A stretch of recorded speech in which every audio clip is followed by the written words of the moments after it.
So we're going to discuss a few topical stories I saw over the last couple of weeks, all kind of linked to L&D, HR, people space. And the first maybe spoke closely to me because I'm on a 9 day streak for Duolingo, and it's been a little bit of time since I got to 9 days. So this one is about how Duolingo developed their time spent learning well metric, and they published a blog post that I'll link below that people can check out. But I'll quickly give everyone the TLDR, and then we can discuss how they did it, what their approach was.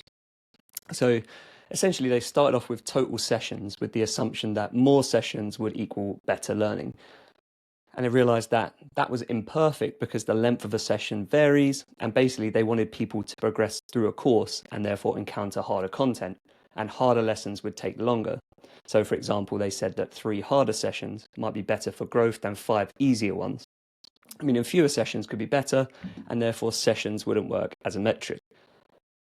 So they moved to time spent learning and then realized that not all time spent learning in Duolingo is created equally, because the lessons on the path are the ones that teach you the new concepts, the new skills, the new vocabulary, whereas things like matching exercises and these small side quests don't necessarily teach you the new concepts.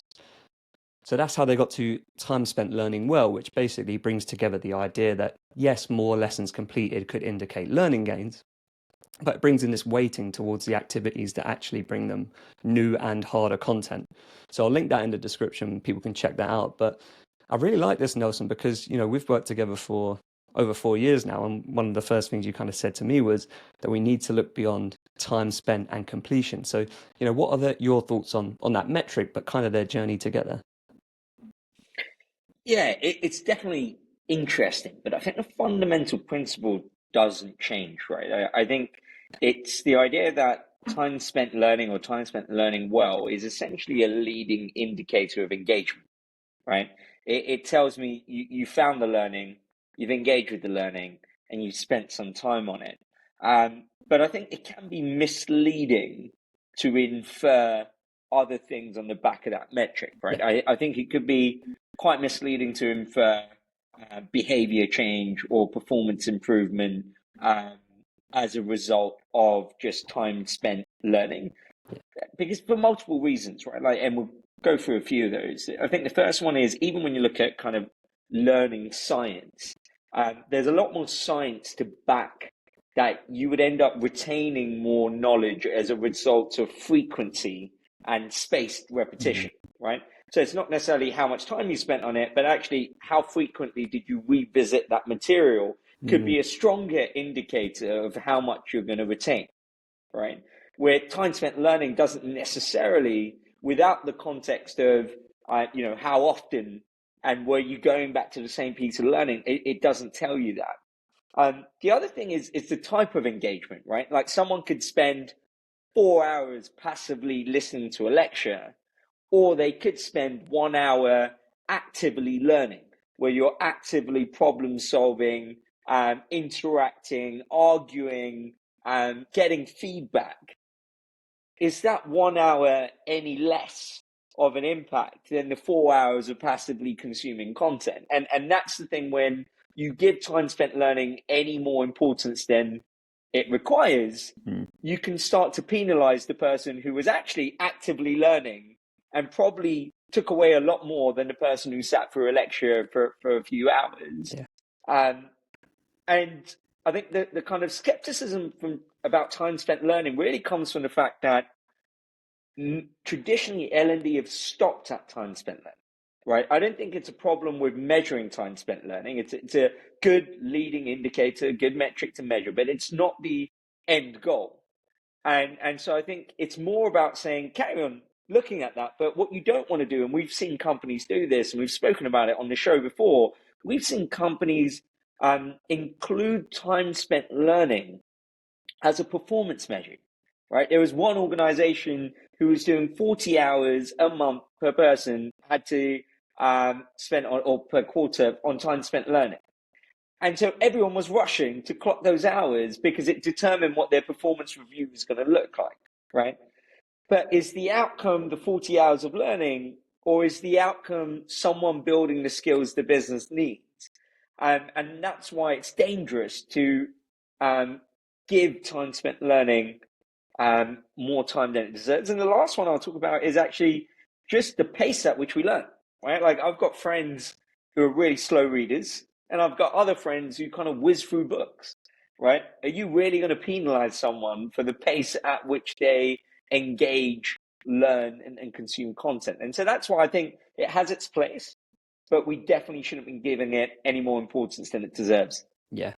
No, I completely agree. And funny enough, when you were saying that, then it made me think that even though there's a weighting on Duolingo's algorithm to the activities that are most likely to improve, it's still kind of imperfect in a sense that I can do the exercises that allow me to practice that um, inside that lesson, but it doesn't necessarily help me apply it in the real world, right? There's a disconnect between what the final outcome is. Because this is something we spoke about even again, like probably 2020 is passing a test or acing an exercise doesn't mean that you're necessarily better at it. So even if the weighting is to say this exercise is more likely to improve it, it still isn't the same context, because next time I go to Spain and someone's speaking it to me in 100 miles an Yeah. hour in a shop and I have no idea what's going on, then I will realize that actually, yes, by this metric of the time's been spent on the exercises that will increase the likelihood, it still doesn't necessarily translate to the context of application. So it's cool to see that there was this evolution beyond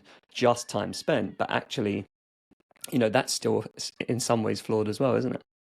Yeah, I think that's a great point, Gary. I remember when, I also great fan of what Duolingo are Yeah. doing, and I remember I dabbled in a bit of Mandarin, and I think I got to about like 90 days. I think was my longest streak of doing it, um, but actually, the problem is I couldn't practice. And that kind of deliberate practice is such a critical step in your learning loop, right? In terms of learning, and it's much like what you just said there. Like after 90 days, if you'd asked me to say any of those words out loud, um, it just didn't come out right, right? I didn't get the opportunity to practice, and without practicing, there wasn't an opportunity of getting feedback. And the point you made around context is that kind of holy grail of learning transfer. The closer you can practice to the context in which you're going to apply what you've learned, the more opportunities there are to kind of for learning transfer to take place. Um, and I think that's where the gap is, right? And time spent learning, even time spent learning, well, I can see how you can extrapolate it, right? You'd have to take into account more types of activities. And within a business context, maybe you can look at application within the real world and start to really weight it. But it still doesn't change the fact that that's not an indication of the outcome, right? So it's not the metric we should be reporting back to the business, because why would we expect the C-suite to care time spent learning or time spent learning well, right? What they want to know is, are you performing better, or do you have the skills to execute our strategy or not? Yeah. I suppose in a business context, is it just like the evolution of a new vanity metric? Because for Duolingo, it might allow them to feed everything back into what they do. But, we wanted to discuss, is there any overlap to how businesses could approach it? But actually, again, you just developed a new leading indicator. And really, it's just, are you spending time on the things that are more likely to increase the chances of you performing in your job? But it's still just another step on the way to the overall metric, which is, do you perform the task? Is your team doing the things that it needs to do to get to goals? So I agree that although it's really cool to see the journey of how they did it, when we map it onto what most L&D people are doing, I suppose you just add in a layer of complexity to how you would measure your own internal learning, instead of just getting to the metric you need to get to. Yeah, and I think it kind of touches on, don't read this Duolingo story and go try to replicate it in your organization. But it goes back to thinking from first principles of why why would you take that? What's the point of it? And I think there are parts of Duolingo you can take, like Learning Streak, for example. As much as they do it to drive continuous engagement of the app and to keep you hooked in. But actually, the byproduct of that, it's habit forming, right? Once you've done it for, there's people who shout about incredible learning streaks of multiple years, and when you've done something for that long, that is quite habit forming, and Yeah. so that's an important part. Actually, we can take as a lesson within L&D is, what can we do to turn learning into a habit, right? Where we're forming a habit where we're continuously looking for those learning moments in what we do on a day-to-day basis. And I mean, that's the mission at what we do over here, right? Like we want to make meaningful learning a part of everyday work, and we want it to turn into a habit. And so that, and having a streak and tracking that streak, I think could play a really big part in that. Yeah. The only thing I hope that our customers aren't doing that Duolingo does is send the passive aggressive emails when you don't do the streak. So Yeah. I don't know if you've seen any of them, but recently, until I got back on my streak, I get ones like your Spanish skills are getting moldy. That would be one with a little radioactive emoji. Have you given up on Spanish? Like really passive aggressive ones. This is what I'm getting from Duolingo. So if anyone listening is getting the same and hates the passive aggressive, let me know because I know I'm not on my Duolingo streak. I don't need an owl to send me a passive aggressive email. So, um, but the reason as well I wanted to speak about this is because it kind of came out at the same time that one of your LinkedIn posts seemed to be really resonating with people. And it was the idea that when people say they don't have time to learn, if we dig a bit deeper, we realize what people mean is they don't have time to navigate bad UX, search in 10 places, sit through stuff they find boring. And actually, it made me think that as people, we have our own internal compass for where time is spent learning well. Whether that's just a perception or if we're accurate, we will go to blogs, podcasts, webinars, YouTube videos, TikTok, wherever, the places we see value in. So I suppose it's from maybe a lesson from an L&D perspective is actually what does your audience or your people in your company view as time spent learning well? What do they think is worth their time? Any sort of thoughts on that? Yeah, I think that's a really interesting one, Gary, because I've been thinking about this recently, both from the perspective of the business and L&D team, but also from the perspective of employees, right? I find that sometimes actually, even speaking to a lot of employees, that there is a certain perception, especially when you're early in your career, that learning looks a certain way, right? Like it's only learning if I sat in a classroom. It's only learning if I did a course. And there's definitely a bit of a baggage from, the only learning you've done that's ever been described in that way is you sat in a lecture hall or sat in a classroom. And so you come into workplace and you don't necessarily see, your manager giving you a bit of feedback at the end of a meeting as learning, right? You don't see some of those kind of conversations with peers as learning. You don't think about listening to a podcast or reading a blog as learning.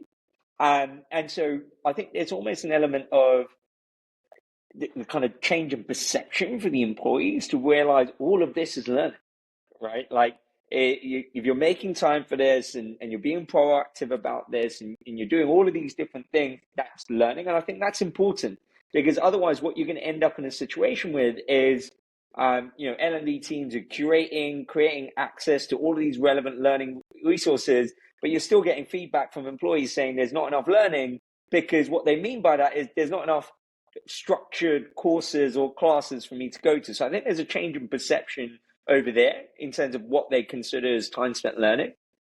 And I think, the same is true for the businesses and L&D teams. Right now, if you're listening to this and your organization is reporting on time spent learning, it's highly likely what you mean by that is actually time spent on courses, right? And you're probably only tracking time spent on e-learning. That's not time spent on learning, right? That's not giving me the whole picture. And that's very dangerous because essentially you're making big decisions around resource allocation and L&D strategy based on an incomplete view of someone's learning, right? I might think, oh, Gary's not doing any learning because actually he's not taken any courses lately. Yet outside of this, Gary's continuously listening to relevant podcasts, tuning into relevant webinars, reading blogs, books, and all of that goes missing. So you could be making a misinformed people development decision based on incomplete data. And that's why I think if you are looking at time spent learning, it needs to be more holistic, right? And yes, that's not easy. It's not easy to track time spent learning on blogs. And there's probably a question around, is that, again, useful, right? Do I really care whether Gary read this blog in 1 minute or 5 minutes? Or do I care about the fact that, oh, actually, Gary read this blog? right? And so I can see he's doing some learning around this particular area. And I think it's just, again, going back to your point, Gary, around vanity metrics, right? I think it's just being clear, what's the point of this metric? Who actually cares about this metric? Yeah. Yeah, and then the other part of that, now I can't unsee it. Now, someone mentioned it to me probably about 2 months ago, but just clarity around definitions of internally. So, like you say, like actually, have we ever sat down to say like this is what learning means in our company and given people clear clarity? And that's probably why there's that sort of ambiguity around where people are spending time. We'll get back to our conversation with Nelson in a second, but first, a quick and shameless reminder that L&D Disrupt is brought to you by How Now. Now, when I speak to L&D, HR, people development pros, I hear a lot of the same problems. We've got scattered resources that people can't find, we're struggling to map and measure our skills fast enough, or we're just spending too much time on manual tasks. And these are all problems that How Now helps you solve. So, if you're in the market for a learning platform, we're already thinking about breaking up with your current provider, or just interested in learning more about what we do, you can use the first link in the description or head to gethownow.com/pod. That's gethownow.com/pod. That's enough from me. Let's get back to this conversation and hear about Gallup's State of the Workplace report and Netflix's Culture Memo. Second one we wanted to discuss it. A couple of points from Gallup's State of the Global Workplace report. Now, this is more about employee well-being, manager perceptions, lots of stuff like that. But there were two really interesting things that I wanted to discuss here. And one of them was this basically finding that employees who dislike their jobs tend to have high levels of daily stress and worry, but also elevated levels of all other negative emotions that they track. And that won't come as a surprise to people if people have dislike their jobs and be stressed, understandably. But what was interesting was that there was a correlation between how organizations are run and their processes and the levels of employee stress and disengagement. Like we speak to a lot of L&D and HR people, but it sounds like they are kind of process driven people. They have a lot of process. So I guess what I was getting to is, what is their role in this challenge? If people don't like the processes and that means they're more stressed every day, actually can L&D, HR, people teams and their influence on process and making that better reduce this level of stress and negative emotion? Yeah, I think that there's a lot to unpack in that, Gary. And I know in a former life when I had my last proper jobs in kind of corporate spaces, I can relate to that, right? And I think back to, what was it? It wasn't that the people were great and there's parts of the culture that are great. But when I think back to what it was one of the aspects that bothered me was whether I connect with the actual purpose of the organization and whether I could see what I was doing, whether I could connect the dots, right, for what I was doing. And when you feel like you're doing a lot of work and you can't connect the dots to how it's driving the purpose, I felt like there's kind of more stress there, because you're like, it's taking a lot of effort and work and you don't know why the hell you're doing it. And it's the combination of those two feelings is like, it's stressful, because you now feel like you're doing something you don't want to be doing, and that sucks, right? And so this is where I think learning and development and the wider kind of people team can really help. I think the first one is, it's not just about articulating your purpose, right? It needs to feel authentic, and if everything you do seems kind of conflict with what you're saying as a purpose, and that's not a easy thing, right? Like, we know this from scaling How Now together, that sometimes different people have to check the other person to go, actually, that's not very How Now, right? And that's a constant kind of feedback mechanism to make sure people are kind of living and role modeling that purpose and the value of it. And a bit of that reinforcement can happen from a learning perspective, that feedback, right? Like, to be able to clearly say, that thing you did here, you didn't do that in a very How Now way. It's not aligned. And actually, this is how you could have done it, where it would have aligned to how we do it. And I think from a feedback and learning perspective, that's where it could have come in. And the other thing is around from when we think about upskilling and reskilling, we often think about just maybe the technical skills or the power skills that someone needs to know, but we don't necessarily think about how do I provide learning about our purpose, right? Like, why the hell does this purpose matter, right? And there's a learning for that needs to happen, right? Where maybe there's a wider context around what the consequence of not doing this is, what the impact on the world is. And I think there's learning around that really L&D can do, and not just a part of onboarding. I think often we try to front load everything on like the first few days of someone being here, but it might be a case of kind of maybe when someone's just been promoted or a first-time manager, you've got to like re-engage them in a different way to remind them of what that purpose is. Some of the things that come to mind. The other is stories, right? I think stories and anecdotes and personal narratives are a great way of kind of connecting the dots, so people can see how Gary's story connected to this purpose when he did that. And again, L&D can play a big part in taking those narratives to more and more people across the organization. Yeah, I mean, that is the other big sort of takeaway from this. There was 15% of the global workforce counts as actively disengaged, which means they actively oppose their employers' goals. And actually, I think you're right, like connection to those doesn't happen by accident, and we can ensure there's more touch points. And like you say, also it doesn't happen on day one. Like, wow, the 2 slides about the company purpose of I'm really bought in now forever. So I completely agree on where the role of L&D and people teams could be. What's interesting as well, when you mentioned first proper job, I had harrowing flashbacks to the process that was in place when I worked at Primark. And, like we would get, for example, deliveries come in when the fewest people were on shift, or the busiest part of the day, there wasn't people just dedicated to that. And it made me think, actually, this point around poor process has a negative effect on how people perceive work. It's remarkable how many times we just accept poor process because we're used to it. So it'll be like, oh, I can't find this thing. Yeah, well, you have to go here first, and then you go to this, and then it will be there. And objectively, we'd be like, well, why isn't it just here where I need it to be? But like, we're so used to a lot of the time being like, well, no, it's just I'm used to that process. I just do it that way, even though I know fundamentally it's not the best process. That is, I've heard L&D teams talk about that before. Actually, if we just make a smoother process, connect the right people, remove the friction, then more people find the stuff they need. So that was the other kind of sentiment I had around that. I mean, with the process guy, it's often the question is, I remember at one of my proper jobs, like whenever you try to feedback and change something in the process, they would respond, the powers above would respond saying, we're a 100-year-old company. I think they know how to do things. Yeah. And you realize, that's one problem. And I'm sure many people listening to this might work in companies where there's that kind of fixed mindset at pockets of the organization, where you're trying to change things, but there's a resistance to change.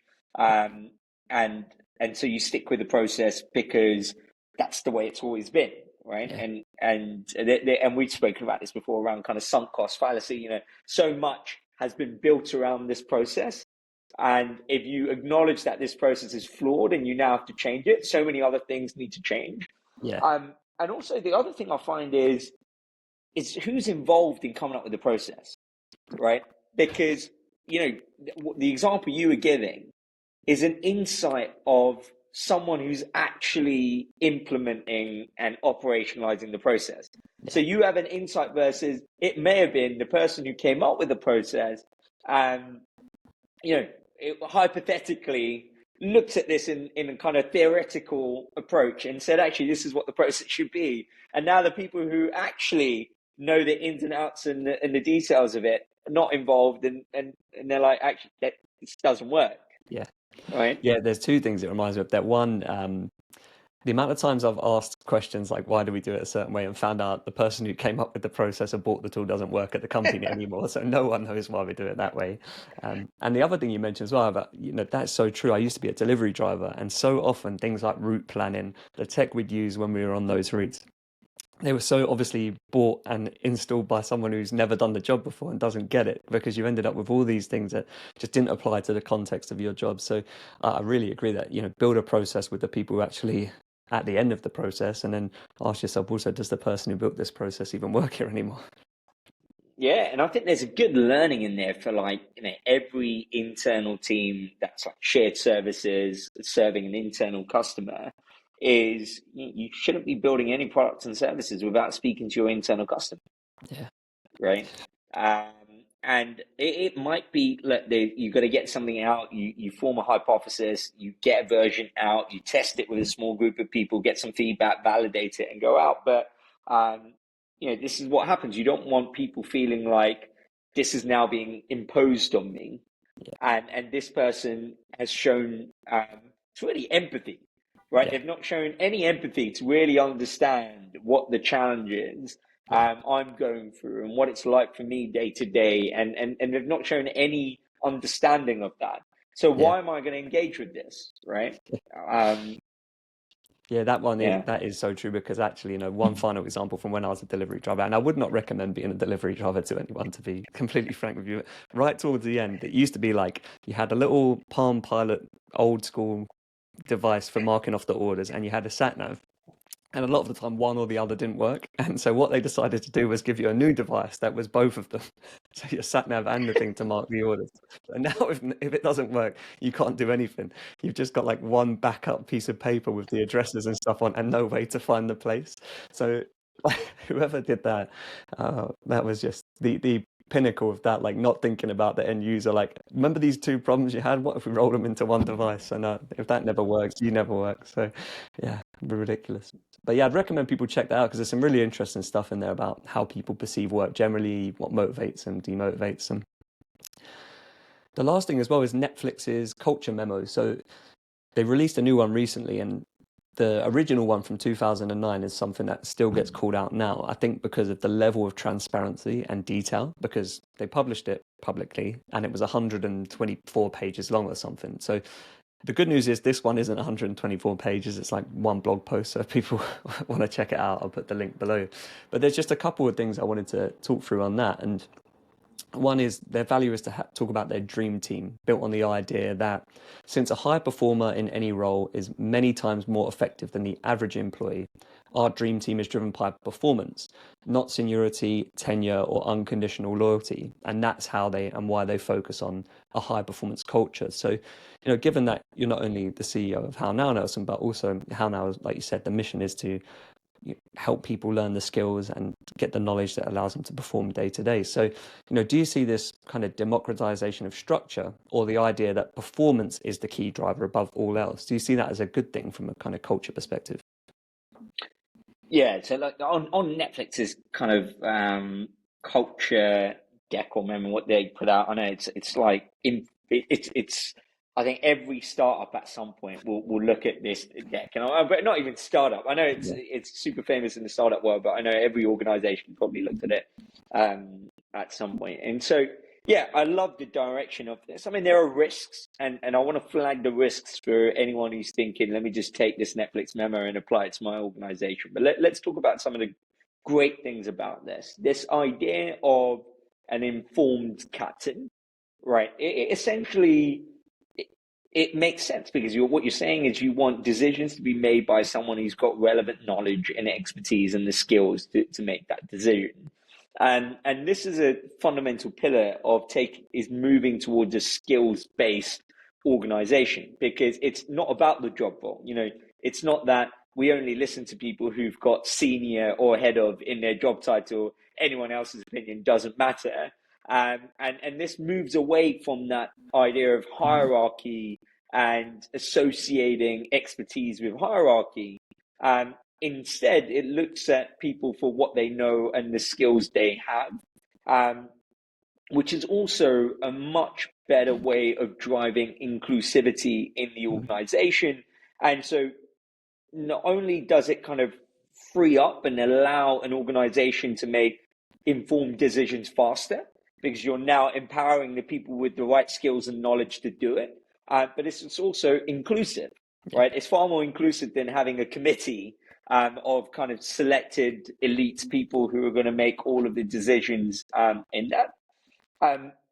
Now, one of the risks, but what to be able to put this in play is you need to be able to, in order to decentralize the decision making to those informed people, you need to have super clear alignment in the organization, because it's not just about someone having the skills and the expertise, but you need to know that they can apply that skills and expertise in a way that's aligned to the purpose of the organization and the company's strategy. And one of the key pieces for that is the communication channels and structure within your organization. And the reality is, not every organization, I don't even know if Netflix is completely there, and it might be work in progress. But that's a big part to work on, right? And I know, even at our size as a scale up, one of the primary goals is, where we were like a handful of people, I could swivel on my chair and say something and everyone would know what the company strategy is. But now, beyond a certain size, that doesn't work, right? So you need to really be intentional in the way you communicate and align people to your strategy. And so you can't, it's almost those two things are coupled, right? Autonomy comes from alignment.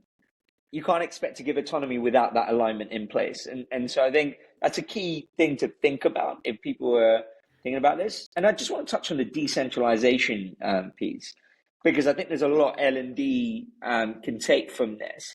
Is I still see a lot of organizations confusing centralizing access to learning with centralizing L&D's capability. They're two very different things, right? And I just want to separate that out. Centralizing access is, I don't want to go to 20 different places to find the thing I'm looking for. Just give me one place, a single front door to all of my learning so I could go find it. That's centralizing access to your learning. But you don't want to centralize the ownership of L&D, right? L&D should be collectively owned by the organization, right? Every people manager should be co-owning learning and development. And so what you want to be able to do is decentralize, enable and empower people managers, importantly, to co-own the learning and development agenda. You want them to go to the platform, set up a learning pathway, support people in their team without L&D being involved, right? That's the only way you're going to be able to do it at scale in a meaningful way. Now, much like what the Netflix memo says, in order to do that, you need to make sure your people managers and the wider organization are aligned to how you think about L&D, right? Here are the guidelines for what you should do, shouldn't do. But you're not the ones doing it, right? And I think that's the important. You're almost the equivalent of what Netflix is saying about informed decision makers. You need that from an L&D perspective across the organization to be able to scale the impact that you have on L&D. Yeah. And the last thing I'd say around this is, to be able to do that, you need to have incredible level of trust, transparency, and psychological safety in your organization, that people can be empowered to make a decision. And if they get it wrong, right, it's not repercussions where you're worried to experiment, try something out. And yeah, that's a hard thing to build inside companies. Yeah. No, 100%. And to give people kind of the full quotes around this decision-making thing, it says they avoid decision-making by committee, which tends to slow companies down and undermine accountability. For every significant decision, we identify an informed captain who's responsible for making a judgment call on the right way ahead. Then different teams, led by their informed captain, implement the decision. And this highly aligned and loosely coupled approach gives teams the freedom to move quickly and operate independently while ensuring responsibility for that outcome. But I think your point there around performance being the key leader of that is so true, because it's, essentially who is the right person to make that decision. There's no point electing a team captain who isn't connected to the particular task at hand, or like you say, even when it comes to democratization or creating the content together, it's still, performance has to be the key indicator of who the right person is. So yeah, really recommend people check that out, because it's an interesting read. And you're right there, that if this works in practice, because we don't know if it's still work in progress and they're just being transparent again, but there really will need to be that level of autonomy, that level of trust. And actually they kind of reference this in it as well. They ask their managers to provide context, not control. So giving the context and clarity to make good decisions, but not making decisions for people. So Yeah, it's interesting that whole culture shift actually really does come back to that point around performance, because you have to be able to identify the right people to make those decisions or take on the kind of challenge, whatever that means. I think it's, we've often, this question around how do you measure the ROI of L&D and impact is an age-old conversation and discussion. But, fundamentally, what we're trying to do here is improve business performance. That's why the organization resources L&D. And I think if I was to simplify it even more, is your business has a strategy. And Yeah. the question is, do you have the skills to deliver that strategy? Right. Firstly, how many organizations can actually answer that? Right. How many organizations actually know whether they have the skills or not to deliver that Yeah. strategy? And then let's say you do have a way, you figured out, this is the skills you have and this is the skills you don't have. Then you need to be able to bridge the gap on the skills you don't have, because the risk is without those skills, you're not going to be able to deliver that strategy. And if you don't deliver that strategy, you're not going to be able to achieve that business performance. Yeah. Right. And so it's iterating. And I think that's key, especially in what Netflix's approach is I'm sure, right, they've kind of put forward what their ideal state is, right? Much like anyone who puts Yeah. out a culture document. And on that kind of journey to achieving that ideal state, there'll be many, many iterations and feedback loop, right? Like every time a team acts in a way that's misaligned to the overall vision and idea of performance, they would have to course correct, capture feedback, iterate on that. But that's fine. That's a part of the process. What's important is you have the channels in place to capture that feedback and iterate, and people have the space and the safety to be able to do that. Yeah. What's interesting, I've seen a few times ambiguity around who is responsible for knowing what skills are needed and who is and isn't responsible. And often I've seen this kind of some companies assuming that employees or people in their company will know what skills they have and will understand what's needed for their job. And actually, like to your point there, although it can be shared ownership, but fundamentally a company needs to find a way to measure the skills they have and help people build clarity. I'm sure that there's things I think I'm better at. There's probably skills I don't even realize I have, and you kind of need an objective mechanism there to capture that. So yeah, it's interesting. But like you say, this could be ideal state. We're not going to post realistic stuff in the doc like this. It's probably going to be like big picture thinking and blue sky stuff. I think the co-ownership of with employees around development is an interesting one, Gary, because I think I agree with you where you don't know what you don't know, right? And I don't think it's necessarily an employee's role to kind of say figure out what skills they need to develop.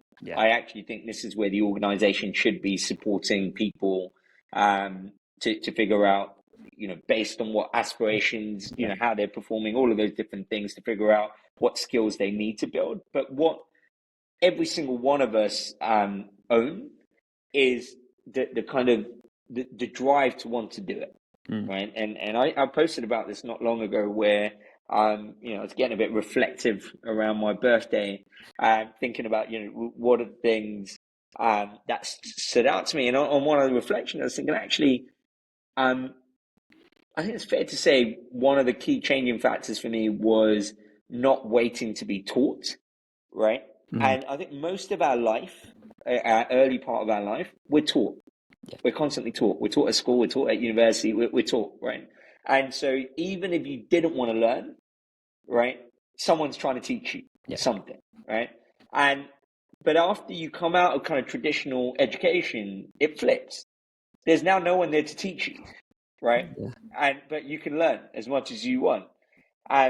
And so I think that's the key difference, where that kind of wanting to learn and wanting to seek out things that you want to learn is each one of us is down to us to own it, right? And then from an L&D perspective, an organization perspective, we can take the friction out of helping those people who want to learn. But you can't if someone doesn't see the value in needing to do that.